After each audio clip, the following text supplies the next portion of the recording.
Hello my all future doctors, how are you? This is Mummy Ojaiya and welcome to my Krishna classes. So I did finish all the basic lecture about digestive system in lecture number 1, 2 and 3 and today we will discuss about digestion of food in mouth and stomach and little structure of liver and duct system. Okay, and around 4 to 5 lecture more it will take to finish this chapter, or otherwise I will finish in one shot. Okay, so let's begin it. तो digestion in mouth हम start करते हैं। ठीक है, जो भी हम खाना खाते हैं उसमें आपको पता है स्टार्च मेजोरिटी होता है। ठीक है, और हमारे सलेवरी ग्लैंड से निकलता है सलाइवा, जिसमें एक एंजाइम होता है सैलिवरी अमाइलेज, मैं आपको पढ़ा चुकी हूँ। ठीक है, वो क्या करता है कि जो स्टार्च हमारे फूड से मिलता है उसका 30% जो है डाइजेशन माउथ में ही कर देता है। ठीक है, स्टार्च को तोड़ देता है माल्टोज में। माल्टोज क्या होता है? 2 ग्लूकोज का चेन है। ठीक है, तो क्या होता है, डायरेक्ट जो है वो आपको पॉलीसेकेराइड को मोनोसेकेराइड में नहीं तोड़ता, सिंपल फॉर्म में नहीं डाइजेस्ट होता है, धीरे धीरे डाइजेस्ट होता है हमारे डाइजेस्टिव सिस्टम में फूड। ठीक है, जैसे कि स्टार्च क्या है, बहुत सारे ग्लूकोज का आपको चेन है, पॉलीमर है। ठीक है, तो क्या करेगा सैलिवरी अमाइलेज, पहले इसको दो करके आपको डाइसेकेराइड में तोड़ेगा और फिर ये जाकर के इंटेस्टाइन में ब्रेक होगा तो मोनोसेकेराइड का फॉर्मेशन होगा। ठीक है, समझ गए। उसके बाद क्या होता है कि देखिए कुछ एनिमल्स जैसे बफेलोज हुए, काउज हुए, इनका जो फूड चारा है, चारा में जानते हैं सेलुलोज होता है, और सेलुलोज, हालांकि सेलुलोज भी आपका जो है ग्लूकोज के यूनिट से ही बना होता है, लेकिन उस पर सैलिवरी अमाइलेज काम नहीं करता है, इसलिए उनके सलाइवा में, गाय और बफेलोज के सलाइवा में सैलिवरी अमाइलेज एब्सेंट होता है। ठीक है, यहाँ तक आप समझ गए। सैलिवरी अमाइलेज को ही टाइलिन बोलते हैं। ठीक है, लिख देती हूँ यहाँ पे टाइलिन। ओके, और हमारे सलाइवा का मतलब कि जो माउथ से निकलता है लिक्विड, उसका पीएच कितना है? 6.8, जो कि अराउंड न्यूट्रल है, स्लाइटली एसिडिक है। ठीक है, पीएच याद रखिएगा, बहुत काम करेगा। ओके, उसके बाद देखिए,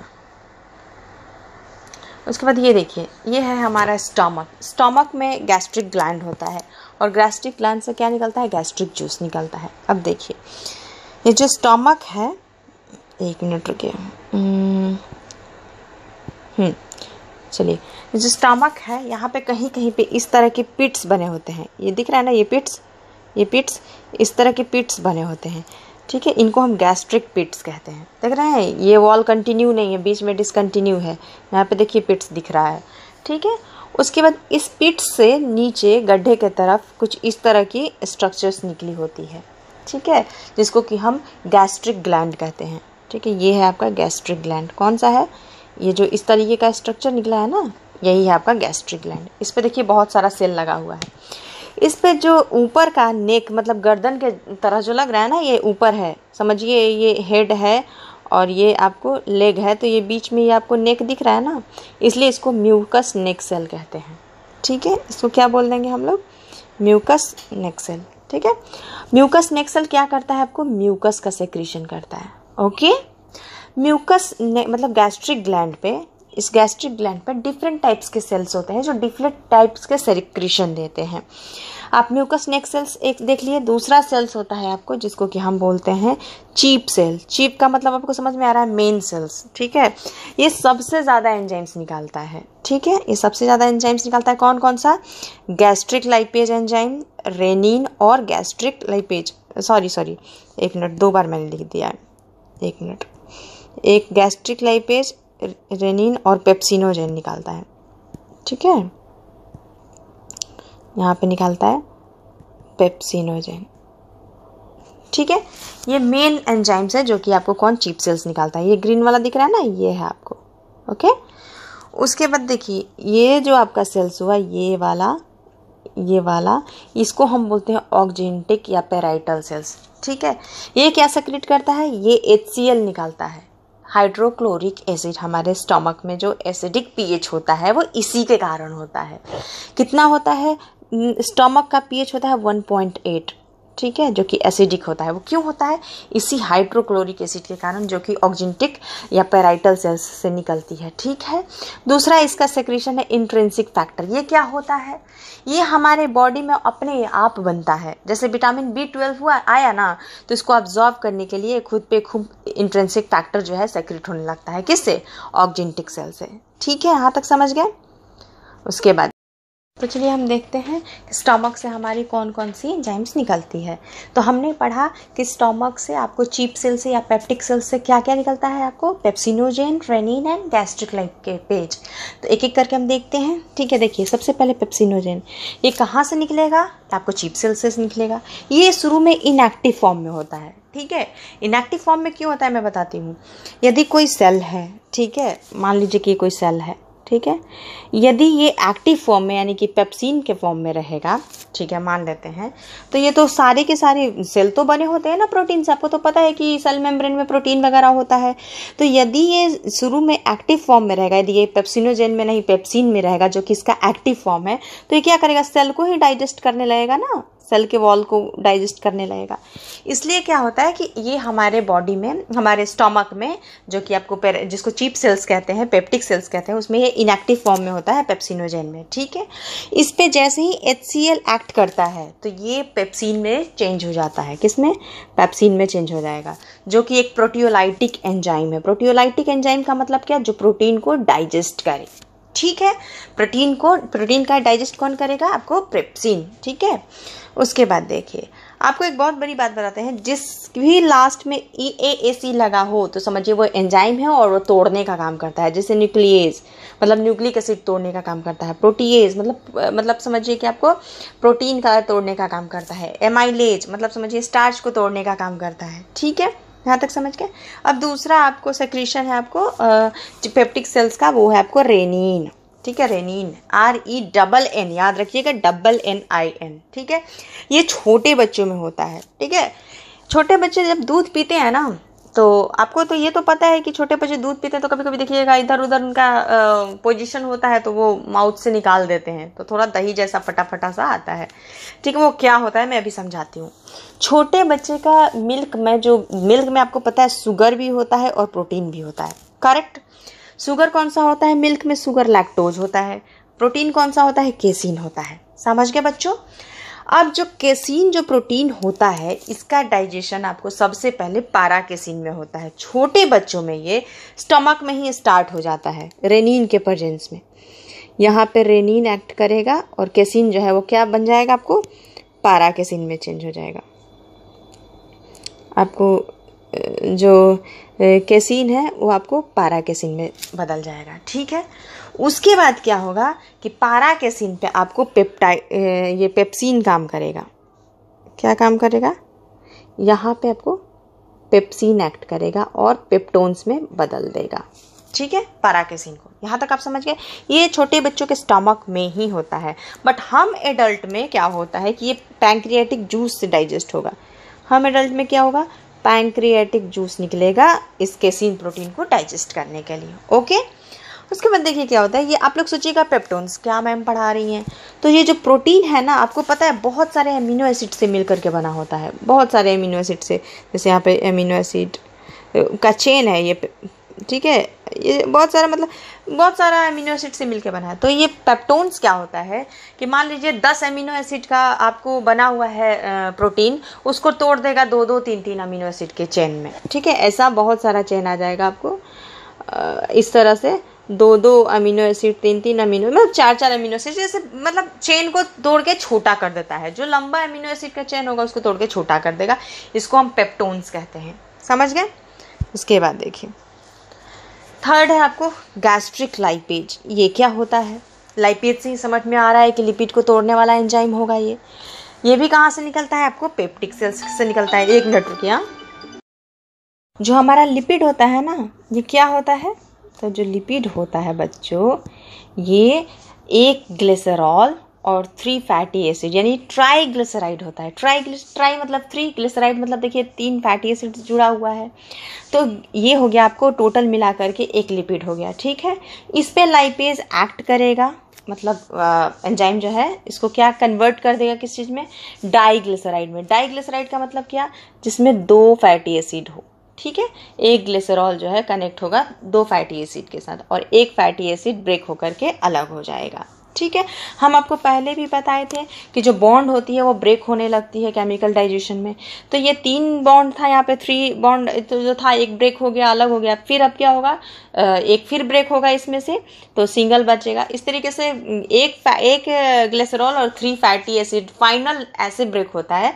मैं ये बता रही हूँ कि आपको स्टमक में जो है वो आपको एक फैटी एसिड और ग्लिसरॉल के साथ ये जो डाइग्लिसराइड्स और एक फैटी एसिड जो है वो ब्रेक होकर के बनता है किसका, लिपिड का। ठीक है। अब देखिए, जो इसमें सिर्फ डाइग्लिसराइड ही बनता है, मोनोग्लिसराइड और ये अलग अलग ग्लिसरॉल फैटी एसिड नहीं हो पाते। क्यों? सिर्फ एक ही फैटी एसिड ब्रेक होता है। क्यों? क्योंकि आप सबको पता है कि स्टमक जो है, स्टमक इसका पीएच कितना होगा, 1.8 एसिडिक होता है। और जो लाइपेज है ना, ये वर्क जो करता है ये आपको अराउंड 5 to 6 पे अच्छा काम करता है।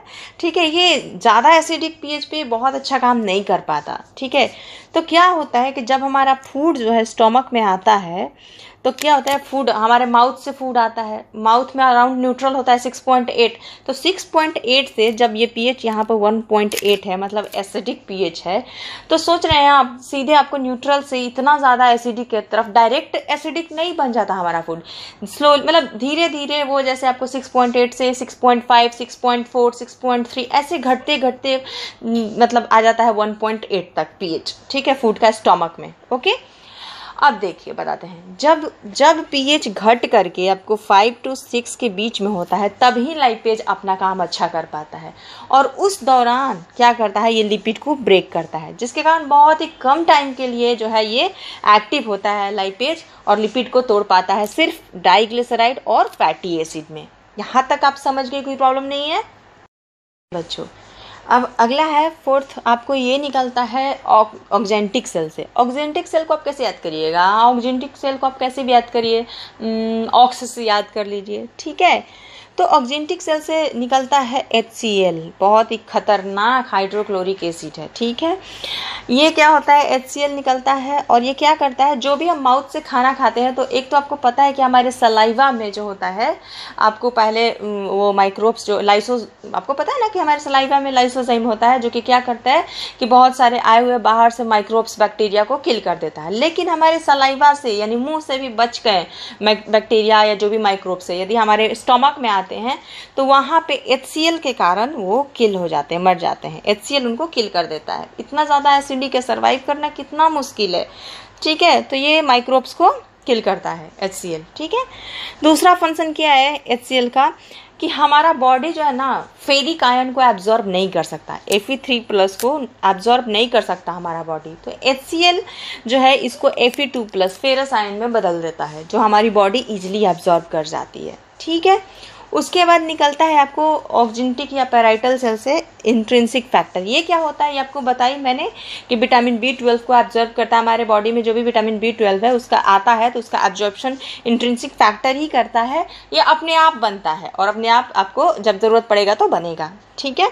उसके बाद देखिए, अब आप सोच रहे होंगे कि हमारी स्टमक जो है इतनी ज़्यादा एसिडिटी, मतलब 1.8 है स्टमक का पीएच। ठीक है। तो ये जलता क्यों नहीं है, अब बताती हूँ आपको। पिछले लेक्चर में बताई थी कि म्यूकस का क्या काम है। इसका दीवार जो है ना, वॉल, सबसे अंदर म्यूकोसा लेयर से इतना ज़्यादा म्यूकस निकलता है कि इसकी वॉल पे किसी तरह की बर्निंग नहीं होती। स्टमक जो है वो बर्न नहीं हो पाता म्यूकस के कारण। समझ गए बच्चों? देखिए, अब हम देखते हैं लीवर के बारे में। ये है लीवर। ठीक है। ये है लीवर। इसमें 2 लोब आपको दिख रहे हैं, इसमें 2 लोब होते हैं। लीवर जो होता है ना हमारे बॉडी का सबसे लार्जेस्ट ग्लैंड है और इसका वेट कितना होता है, 1.2 से 1.5 kg। ठीक है। और ये दोनों लोब, जो लेफ़्ट लोब और राइट लोब है, एक लेफ़्ट लोब होता है एक राइट लोब होता है, ये दोनों का दोनों लोब जो होते हैं वो आपस में कनेक्ट होते हैं एक डक्ट के थ्रू, जिसको कॉमन डक्ट बोलते हैं। ठीक है। कॉमन हिपैटिक डक्ट बोलते हैं। ओके। इसको क्या बोल देंगे हम, कॉमन हिपैटिक डक्ट। ये है। ठीक है। एक देखिए ये है। ठीक है। ये जो है वो आपको कॉमन हिपैटिक डक्ट है। दोनों डक्ट एक ही में आकर के मिल जाएगी। ये हो गया आपको कॉमन हेपेटिक डक्ट। उसके बाद बगल में देखिए एक आपको ये ग्रीन कलर का छोटा सा दिख रहा है स्ट्रक्चर, इसको हम बोलते हैं गॉल ब्लैडर। गॉल ब्लैडर, इसके डक्ट को बोलते हैं हम सिस्टिक डक्ट। सिस्टिक का मतलब ही होता है गॉल ब्लैडर से रिलेटेड। तो क्या होता है, जो सिस्टिक डक्ट है, जो सिस्टिक डक्ट है ये, और आपको जो इन दोनों का लोब का ये वाला कॉमन, ये जो कॉमन हेपेटिक डक्ट है, ये दोनों आपस में देखिए यहाँ पे कॉमन, ये दोनों का एक ही डक्ट है जो कि कॉमन है, खुलता है, इसको बोलते हैं कॉमन बाइल डक्ट। ठीक है, ये वाला देखिए, इसमें गॉल ब्लैडर का भी डक्ट ओपन हो रहा है और आपको लीवर का भी डक्ट, इसको इसलिए हम इसको बोलेंगे कॉमन बाइल डक्ट। ठीक है, ये मैं क्यों समझा रही हूँ, इसकी जो सेक्रीशन होती है वो आपको कैसे स्मॉल इंटेस्टाइन में आती है वो बता रही हूँ। हमारी स्मॉल इंटेस्टाइन में, ठीक है, कैसे आती है, क्योंकि ऑब्वियसली है कि ये आपको डिओडिनम है, फूड तो नहीं जाएगा उन लोगों के पास, पैंक्रियाज के पास, लीवर के पास, उन्हीं की सेक्रेशन आती है। ठीक है, तो डिओडिनम में अपनी सेक्रेशन को कैसे डालते हैं वो मैं बता रही हूँ। ठीक है, तो ये जो लीवर की जो सेक्रेशन है वो आपको कॉमन बाइल डक्ट में आ गई, कॉमन बाइल डक्ट से ये आएगा फिर पैंक्रियाज में। पैंक्रियाज में देखिए यहाँ पे पैंक्रियाटिक डक्ट है, रुकिए कलर चेंज कर लेती हूँ। देखिए ये है जो कि पैंक्रियाज का अपना डक्ट है, पैंक्रियाटिक डक्ट। ठीक है, और ये ऊपर से आया है आपको पैंक्रियाटिक डक्ट जो है वो आपको, रुकिए कलर चेंज कर लेती हूँ फिर से, कौन सा ले लूँ कलर, चलो ब्लैक ही ले लेती हूँ।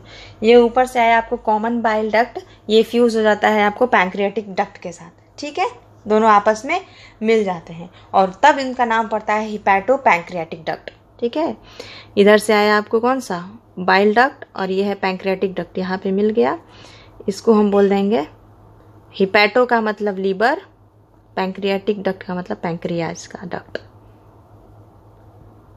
और क्या होता है, हिपैटो पैंक्रियाटिक डक्ट जो होता है ना, स्मॉल इंटेस्टाइन के ओपनिंग पे ऐसे फूला हुआ है, पिंक कलर का देखिए फूला हुआ है, इसको हम बोलते हैं स्फिंक्टर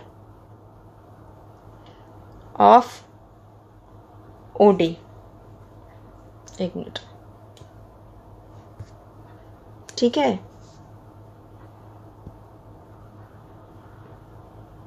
ओके, यहाँ तक आप समझ गए, होप से कोई प्रॉब्लम नहीं है। एक बार फिर से समझा दूँ, देखिए क्या होता है। अब थोड़ा डक्ट सिस्टम पढ़ लेते हैं लीवर और पैंक्रियाज का।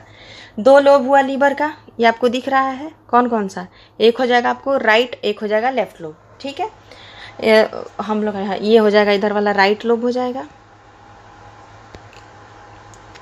राइट लोब, और ये वाला हो जाएगा आपको लेफ्ट लोब। ठीक है, इन दोनों लोब से एक डक्ट निकला जो कि दोनों को कॉमन जोड़ता है, जिसको कि हम क्या बोलते हैं, कॉमन डक्ट। ओके, इसको हम क्या बोल देंगे, कॉमन डक्ट, हिपैटिक डक्ट। ठीक है, कॉमन हिपैटिक डक्ट। ठीक है, या सिंपली आप इसको हिपैटिक डक्ट बोल दो, सिंपली। ठीक है, सिंपल वे में। उसके बाद देखिए ये हुआ गॉल ब्लैडर। गॉल ब्लैडर से आपको, सॉरी हाँ, तो थोड़ा सा स्ट्रक्चर वो मैंने चेंज किया है ना, रुकिए एक मिनट, कौन सा कलर ले लूँ। हाँ, तो क्या हुआ, देखिए कहाँ बता रहे थे, हाँ, गॉल ब्लैडर हुआ ये गॉल ब्लैडर से देखिए एक डक्ट आया, गॉल ब्लैडर के डक्ट को हम बोल देंगे सिस्टिक डक्ट। ठीक है, ये सिस्टिक डक्ट आगे जाकर के आपको हिपैटिक डक्ट में मिक्स हो जाती है और फॉर्मेशन करती है कॉमन बाइल डक्ट का। ठीक है, उसके बाद ये कॉमन बाइल डक्ट आगे जाकर के पैंक्रियाज में पैंक्रियाटिक डक्ट के साथ मिल जाती है और फॉर्मेशन करती है हिपैटो पैंक्रियाटिक डक्ट का। ठीक है, और ये जो होता है ना, उसकी जो स्मॉल इंटेस्टाइन की ओपनिंग पे, एकदम कॉर्नर पे जहाँ ओपन होता है स्मॉल इंटेस्टाइन में, वहाँ पे हिपैटो पैंक्रियाटिक डक्ट जो होती है थोड़ी फूल जाती है, जिसको कि हम बोलते हैं स्फिंक्टर ऑफ ओडी। अब इसको हम थोड़ा सा आपको रफली समझा देते हैं। देखिए ये हुआ, आपको आया सिस्टिक डक्ट, ये हुआ हिपैटिक डक्ट, ये हो गया आपको हिपैटिक डक्ट जो लीवर से आया, ये लीवर से आया दो वो लेफ्ट लोब, राइट लोब से, ये हो गया आपको गॉल ब्लैडर का डक्ट, जिसको हम बोल देंगे सिस्टिक डक्ट। ठीक है, उसके बाद ये आकर के मिल गया और यहाँ पर फॉर्मेशन हो गया कॉमन बाइल डक्ट। समझ में आ रहा है? उसके बाद आगे जाकर के ये पैंक्रियाज में जाएगा ये डक्ट। पैंक्रियाज में जाने के बाद ये मिल जाएगा पैंक्रियाटिक डक्ट से। जैसे कि ये मान लीजिए, 1 मिनट रुकिए, थोड़ा और क्लियर कर लेती हूँ आप लोगों को, नहीं तो हौज पौज हो जाएगा। हाँ, यहाँ पे मान लीजिए है पैंक्रियाज, ठीक है। यहाँ पे ये है आपको कॉमन बाइल डक्ट। पैंक्रियाज से आएगा डक्ट और कॉमन बाइल डक्ट दोनों आपस में यहाँ पे मिल जाएगा और फॉर्मेशन करेगा किस चीज़ का? हिपैटो पैंक्रियाटिक डक्ट का। ये हो गया हिपैटो पैंक्रियाटिक डक्ट। समझ गए? अब यहाँ तक तो आप समझ गए। उसके बाद क्या होता है, यहाँ पे इसकी सरफेस स्वॉलन, फूल गई।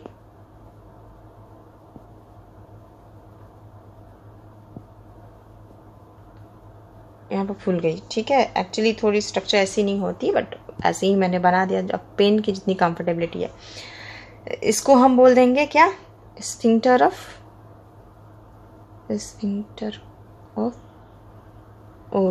OD car. ठीक है, तो चलिए यहाँ तक हम समझ गए। उसके बाद यहाँ से हमारा जाएगा डक्ट आगे कहाँ है? स्मॉल इंटेस्टाइन में। अपना जो भी सेक्रेशन है वो ऐसे ही देगा, स्मॉल इंटेस्टाइन में अपने सेक्रेशन को डाल देगा, जो भी इसको अपना जो भी इसका एंजाइम्स है, जूस है, ठीक है। तो फिर से हम देख लेते हैं। गॉल ब्लैडर से आया सिस्टिक डक्ट, दोनों का दोनों लीवर से आया, लेफ्ट लीवर और राइट लीवर और लेफ्ट लीवर से आया हिपैटिक डक्ट। हिपैटिक डक्ट और सिस्टिक डक्ट यहाँ मिल गए और यहाँ पे फॉर्मेशन कर दिया कॉमन बाइल डक्ट का। अब ये कॉमन बाइल डक्ट आगे जाकर के पैंक्रियाज के साथ मिल जाएगा और पैंक्रियाटिक डक्ट, ये है पैंक्रियाटिक डक्ट और ये है कॉमन बाइल डक्ट, ठीक है। ये हो गया आपको पैंक्रियाटिक डक्ट, पैंक्रियाटिक डक्ट, ठीक है। ये दोनों मिल गए, यहाँ पे बना दिया आपको क्या चीज़? हिपैटो पैंक्रियाटिक डक्ट, ठीक है। अब उसके बाद यहाँ पे स्वलन हो गया उसकी सरफेस, जहाँ स्मॉल इंटेस्टाइन में उसकी ओपनिंग होनी है, इसको बोल देंगे स्फिंक्टर ऑफ ओडी। ओके, यहाँ तक कोई प्रॉब्लम है? जैसे ये हमारा लीवर है, तो ये क्या होता है? बहुत सारे छोटी छोटी लोब्यूल से मिल करके बनी होती है, ठीक है, जिसको हम क्या कहते हैं? हिपैटिक लोब्यूल कहते हैं, ठीक है। कुछ ऐसी इस तरीके का, ठीक है, लोब्यूल। अब हम एक लोब्यूल को इधर स्ट्रक्चर बना के आपको बताते हैं। देखिए, जैसे एक आपको हिपैटिक लोब्यूल है। ये हिपैटिक लोब्यूल क्या होता है? ये फंक्शनल यूनिट ऑफ लीवर होता है, ठीक है। और इसके अंदर ऐसे अरेंज होते हैं बहुत सारे सेल्स, जिसको हिपैटोसाइट्स कहते हैं, ठीक है। ये ऐसे अरेंज होते हैं, इनको हम हिपैटोसाइट्स कहते हैं, ठीक है। और इसको हम, और इसके कवरिंग को हम बोल देंगे, इस तरह की कुछ कवरिंग होती है हिपैटिक लोब्यूल पे, इसको हम बोल देंगे ग्लिसन्स कैप्सूल, ठीक है। ये क्या हो गई आपको? Hepatic lobule. ये क्या होता है? फंक्शनल यूनिट ऑफ लीवर,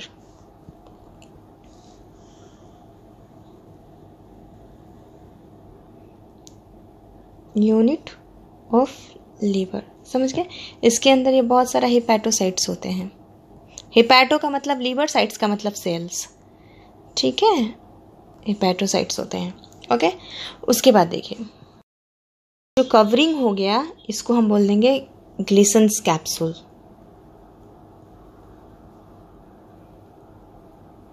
ये बहुत इंपॉर्टेंट है, ग्लिसन्स कैप्सूल, ये आप लोग याद रखना, ओके। अब लीवर का फंक्शन देख लेते हैं, ठीक है। क्या होता है? देखिए, आप लोग सोच रहे होंगे कि मैम ये सब एक्स्ट्रा बता रही हैं, क्यों बता रही हैं? जो भी आपका डाइजेस्टिव सिस्टम है उसको अच्छे से समझने के लिए, जैसे कि अब नेक्स्ट स्मॉल इंटेस्टाइन में कैसे कैसे डाइजेस्ट होता है फूड, वो सारे चीज़ को समझने के लिए पहले ये सब जानना आपको बहुत ज़रूरी है, अदरवाइज़ आप भूल जाओगे, ठीक है। और कहीं ना कहीं इसकी यूज़ है, आप पढ़ोगे तो समझ में आएगा कि ये इंपॉर्टेंट है, ठीक है। बहुत सारा चीज़ ऐसा है जो इस चैप्टर में नहीं है, एक्सक्रीटरी सिस्टम में है जानने का, लेकिन इस चैप्टर से लिंक्ड है, तो मुझे ये पढ़ाना पड़ता है समझाने के लिए, ठीक है। तो चलिए हम स्टार्ट करते हैं। हमारी बॉडी में जब हम खाना खाते हैं तो बहुत ज़्यादा अमाउंट में जब ग्लूकोज का फॉर्मेशन होता है और हम कोई एक्टिविटीज़ नहीं करते हैं, तो वो ग्लूकोज क्या होता है? ग्लाइकोजन बनता है। ग्लूकोज जुड़ करके इस तरीके से ग्लाइकोजन का फॉर्मेशन करता है, ठीक है। और ये जो ग्लूकोज का फॉर्म है ग्लाइकोजन में चेंज होकर के कहाँ चेंज होता है, कहाँ स्टोर होता है, ये हमारे लीवर में होता है। लीवर का एक सेल होता है, मैंने बताया था कि बहुत सारे हिपेटोसाइट्स मिल करके हिपैटिक लोब्यूल में रहते हैं। हिपैटिक लोब्यूल क्या है, फंक्शनल यूनिट ऑफ लीवर है। तो हिपैटोसाइट क्या, हिपैटो का मतलब लीवर, साइट का मतलब सेल, मतलब लीवर सेल में जा करके स्टोर होता है। ठीक है, ये क्या होता है, ग्लूकोज जो है लीवर सेल में स्टोर होता है ग्लाइकोजन के फॉर्म में। ठीक है, समझ गए। मेटाबॉलिज्म का मतलब होता है किसी चीज़ का बनना या टूटना। तो यहाँ देखिए ग्लाइकोजन बन रहा है ग्लूकोज जुड़ करके, मेटाबॉलिज्म हो गया। यदि ग्लाइकोजन टूट करके ग्लूकोज बना तो ये भी मेटाबॉलिज्म होगा, कार्बोहाइड्रेट का पहला फंक्शन। ठीक है। सेकंड, अब देखिए हम आपको पैंक्रियाज बोलेंगे क्यों डाल रही हैं, इसलिए क्योंकि आपको समझाना है। पैंक्रियाज को हम हेटेरोक्राइन ग्लैंड बोलते हैं। क्यों बोलते हैं, क्योंकि डाइजेस्टिव एंजाइम भी सेक्रेट करता है और हार्मोन्स भी सेक्रेट करता है। हम लोगों को पता है कि एंडोक्राइन जो ग्लैंड है वो आपको हार्मोन्स निकालता है, और एक्सोक्राइन जो ग्लैंड है वो आपको एंजाइम्स, वैक्स, मिल्क, ये सब कौन निकालता है, एक्सोक्राइन ग्लैंड। ठीक है, उसके बाद देखिए ठीक है, उसके बाद देखिए क्या होता है कि पैंक्रियाज से दो इंपॉर्टेंट हार्मोन्स निकलता है, इंसुलिन एंड ग्लूकागोन। ठीक है, वो क्या होता है, पैंक्रियाज से निकलता है। और आपको हम पढ़ा चुके हैं डक्ट सिस्टम में, लीवर से डक्ट आया, हेपैटिक डक्ट, गॉल ब्लैडर से डक्ट आया, सिस्टिक डक्ट, दोनों आकर के मिल जाएगा, हो जाएगा हेपैटोसिस्टिक डक्ट। और वो ये जो डक्ट है हेपैटोसिस्टिक डक्ट, ये आगे जाकर के पैंक्रियाज के डक्ट से मिल जाएगा, जिसको कि हम क्या बोल देंगे, हेपैटो पैंक्रियाटिक डक्ट। ठीक है, उसके बाद देखिए जो क्या होता है, पैंक्रियाज से जो डक्ट ये कॉमन होता है, हिपैटो पैंक्रियाटिक डक्ट, इसी से होते हुए क्या करता है कि आपको इंसुलिन और ग्लूकागॉन लीवर में जाता है। ठीक है, अब करता क्या है, ये इंसुलिन लीवर में क्या करता है, कहता है, लीवर को मैसेज देता है, कमांड करता है कि जो भी ग्लूकोज है ब्लड में उसको पकड़ो, ग्लाइकोजन में चेंज करो और अपने अंदर स्टोर करो। ठीक है, बोलता है हेपैटिसाइट को, कौन बोलता है, इंसुलिन। इंसुलिन निकला कहाँ से, आपको निकला आपको इससे क्या कहते हैं, पैंक्रियाज से। ठीक है, अब देखिए ये हो गया आपको पुलिस की तरह, चोर को पकड़ के जेल में बंद करने के लिए बोल रहा है। दूसरा आया उधर से एडवोकेट। एडवोकेट कौन है, ग्लूकागोन। ये एडवोकेट क्या बोलेगा कि नहीं यह आदमी चोर नहीं है, इसको बाहर निकालो, हमें ज़रूरत है। ठीक है, वो क्या करेगा, कहेगा हिपैटिक सेल्स को, हिपैटोसाइट यानी लीवर सेल्स को कहेगा कि जो तुमने ग्लूकोज को स्टोर करके रखा है ग्लाइकोजन के फॉर्म में, उसको ग्लूकोज बनाओ और ब्लड में दो। ठीक है, ज़रूरत है उसकी, ग्लूकोज में तोड़ करके ब्लड में सप्लाई करो। तो हमारे ब्लड की ग्लूकोज लेवल को रेगुलेट करता है इंसुलिन और ग्लूकागॉन। ठीक है, समझ गए आप। अब देखिए क्या होता है, जब ग्लाइकोजन हम फास्ट वगैरह करते हैं, ठीक है, तो हमारा ग्लाइकोजन जब फिनिश हो जाता है तो ग्लूकोज की तो ज़रूरत है, अदरवाइज हम कैसे सर्वाइव करेंगे।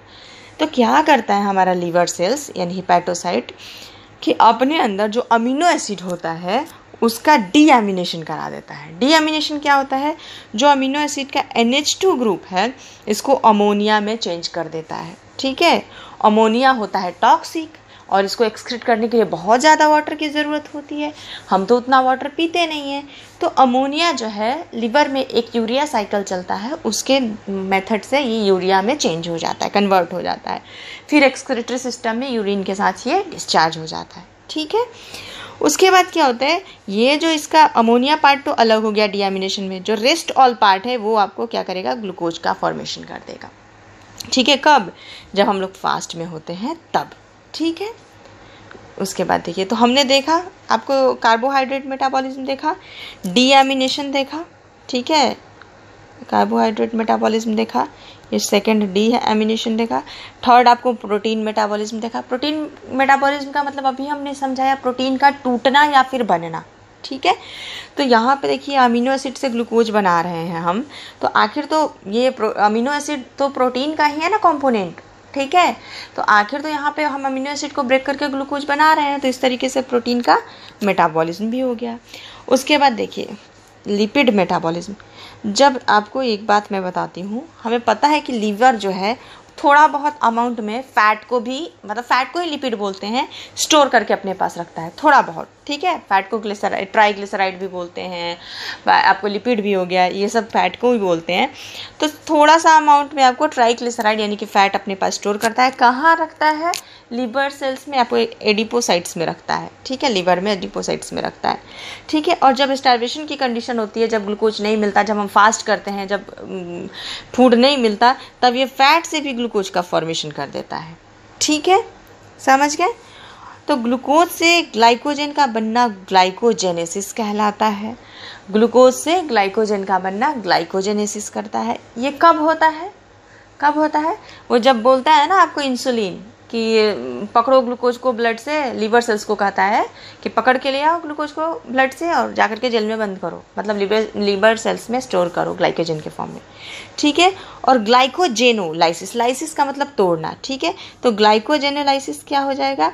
ये आपको क्या होगा कि ग्लाइकोजन का टूटना ग्लूकोज में, ये ग्लाइकोजेनोलाइसिस होगा, ठीक है। अब देखिए एक और टर्म है ग्लूकोनियोजेनेसिस। ये क्या होता है? ग्लूको का मतलब हमें पता है ग्लूकोज, नियोजेनेसिस का मतलब फॉर्मेशन यानी ग्लूकोज का फॉर्मेशन। जो भी नॉन कार्बोहाइड्रेट से हम, जो भी कार्बोहाइड्रेट नहीं है, जैसे अमीनो एसिड हो गया, फैट हो गया, इससे हम यदि ग्लूकोज बना रहे हैं, हमारा लिवर सेल्स बना रहा है, तो इसको हम ग्लूकोनियोजेनेसिस बोलते हैं, ठीक है। उसके बाद देखिए फिफ्थ फंक्शन लिवर का क्या है। हमें पता है कि लीवर थोड़ा बहुत अमाउंट में फ़ैट भी स्टोर करके रखता है, तो जितना भी विटामिन जो फैट में सोल्यूबल होंगे उसको भी तो स्टोर करेगा।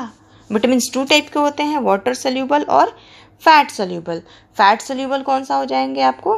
डेका, ठीक है। आप जैसे भी याद करिए, डेका को क्या करता है? विटामिन B12 भी है, इसको क्या करता है? लीवर स्टोर करता है अपने अंदर, क्योंकि ये फैट सोल्यूबल है, ठीक है। उसके बाद देखिए, अब देखिए बाइल का फॉर्मेशन होता है हमारे लीवर में। लीवर में बाइल का फॉर्मेशन होता है, लेकिन वो लीवर कहाँ रखेगा? रखता तो गॉल ब्लैडर में है ना। फॉर्मेशन बाइल का होता है लीवर में और स्टोर होता है गॉल ब्लैडर में, ठीक है। ये हो गया आपको। यहाँ पे हिपैटोसाइट सेल्स है जो कि बाइल सेक्रीट करते हैं, जिसमें कोई एंजाइम्स नहीं होता, ये फूड को डाइजेस्ट करने में कोई हेल्प नहीं करते, ठीक है। इनको बाइल जूस बोल दीजिए, ठीक है।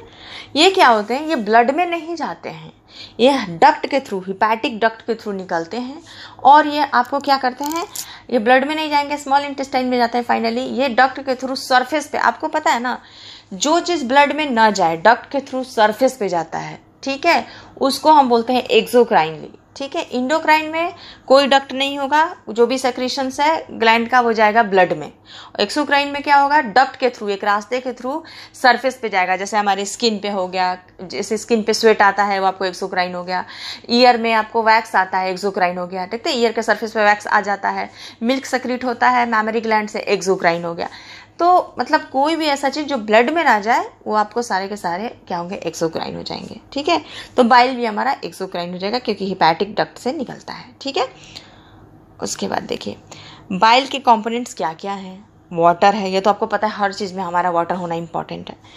बाइल सॉल्ट बहुत ही मेजर काम करता है, फिजिकल ब्रेकडाउन ऑफ फैट का काम करता है। बहुत बहुत बड़ा बड़ा फैट होता है, उसको तोड़ तोड़ के छोटा करेगा बाइल सॉल्ट, ठीक है। उसके बाद बाइल पिगमेंट, ये क्या है? वेस्ट प्रोडक्ट है, ये लीवर बना देता है बाइल सॉल्ट के साथ, ठीक है, सॉरी बाइल जूस में बना देता है। और लीवर ये और कोलेस्ट्रॉल भी वेस्ट ही है, ठीक है, ये बनाता है लेकिन इसको एक्सक्रीट भी कर देता है, ठीक है। अपने डक्ट के साथ क्या करता है? हिपैटोपैंक्रेटिक डक्ट से खुलता है स्मॉल इंटेस्टाइन में, स्मॉल इंटेस्टाइन से फाइनली लार्ज इंटेस्टाइन से होता हुआ आपको रेक्टम के थ्रू ये दोनों बाहर निकल जाते हैं, ठीक है। उसके बाद हो गया फॉस्फोलिपिड, आपको लेसिथिन, इसके बारे में मैं आपको बताती हूँ, ठीक है। सबसे पहले बाइल सॉल्ट देख लेते हैं। देखिए बाइल सॉल्ट का काम है इमल्सिफिकेशन ऑफ फैट। ये क्या होता है? बड़े टुकड़े ऑफ लार्ज फैट को छोटे छोटे स्मॉल फैट में तोड़ना, ये इमल्सिफिकेशन हो गया, ठीक है। ये काम है बाइल सॉल्ट का। क्यों करता है ऐसा? क्योंकि हमको पता है कि स्मॉल इंटेस्टाइन में पैंक्रियाटिक जूस आता है हिपैटोपैंक्रियाटिक डक्ट से, ठीक है। और आपको बाइल भी आता है हिपैटोपैंक्रियाटिक डक्ट से, ठीक है। तो जो पैंक्रियाटिक जूस आता है पैंक्रियाटिक डक्ट से और ये जो बाइल स्मॉल इंटेस्टाइन में आते हैं, यहाँ पे क्या होता है कि बाइल एक्टिवेट कर देता है लाइपेज एंजाइम को, और वो लाइपेज एंजाइम हमारा क्या करता है, फैट को तोड़ने का काम करता है। हम सबको पता है लिपिड यानी फैट को तोड़ने का काम लाइपेज करता है, ठीक है। तो लाइपेज के साथ किसी भी एंजाइम्स के साथ एक बड़ी बात क्या है कि जितनी ज़्यादा सरफेस एरिया होगी उतना ज़्यादा वो अच्छा काम करेगा एंजाइम। इसका सरफेस एरिया जो है ना, बड़ा वाला फैट का सरफेस एरिया ये कम है, ठीक है, और इसका सरफेस एरिया छोटा छोटा है। आपको पता है किसी भी छोटे छोटे बहुत सारे टुकड़े का सरफेस एरिया बहुत ज़्यादा होता है एक बड़े टुकड़े से, ठीक है। तो इसलिए क्या होता है कि फैट का इमल्सिफिकेशन बाइल सॉल्ट करता है, क्या करता है, तोड़ देता है। उसके बाद लाइपेज जो है एक्ट करता है छोटे छोटे आपको फैट के टुकड़ों पे और उसको डाइजेस्ट करता है, ठीक है। ये काम हो गया। तो इस तरीके से एक्टिवेशन ऑफ लाइपेज का भी काम कर दिया bile salt, emulsification of fat का भी काम किया आपको बाइल सॉल्ट।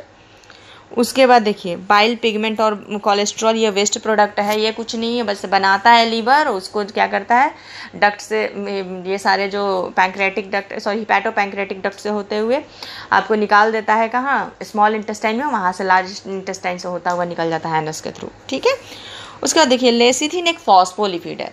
ये क्या करता है कि हमारे बॉडी में जब लीवर बाइल जूस बनाता है तो उसमें जो कोलेस्ट्रॉल बनता है ना, वो स्टोर जब होता है बाइल गॉल ब्लैडर में तो लिक्विड फॉर्म में रहता है लेसिथिन के कारण। लेसिथिन फॉस्फोलिपिड के कारण ये जो कोलेस्ट्रॉल है ये आपको लिक्विड फॉर्म में होता है, ठीक है। जैसे ही लेसिथिन की कमी हुई कि कोलेस्ट्रॉल जो है क्या हो जाएगा, बढ़ जाएगा, इंक्रीज कर जाएगा, और आपको लिक्विड फॉर्म में नहीं होगा, वो क्या करेगा, सॉलिड फॉर्म में हो जाएगा। देखिए छोटे छोटे गोलियां हैं, ठीक है, ये सॉलिड फॉर्म में कोलेस्ट्रॉल जमा हो जाएगा, लेसिथिन की कमी होती है, इसको हम गॉल स्टोन्स बोलते हैं, ठीक है। तो ये हमारा छोटा सा कॉन्सेप्ट है लीवर का। अब हम आपको पैंक्रियाज पढ़ाएंगे और फिर स्मॉल इंटेस्टाइन में डाइजेशन, एब्जॉर्प्शन और डिसऑर्डर, उसके बाद फिनिश हो जाएगा, ठीक है।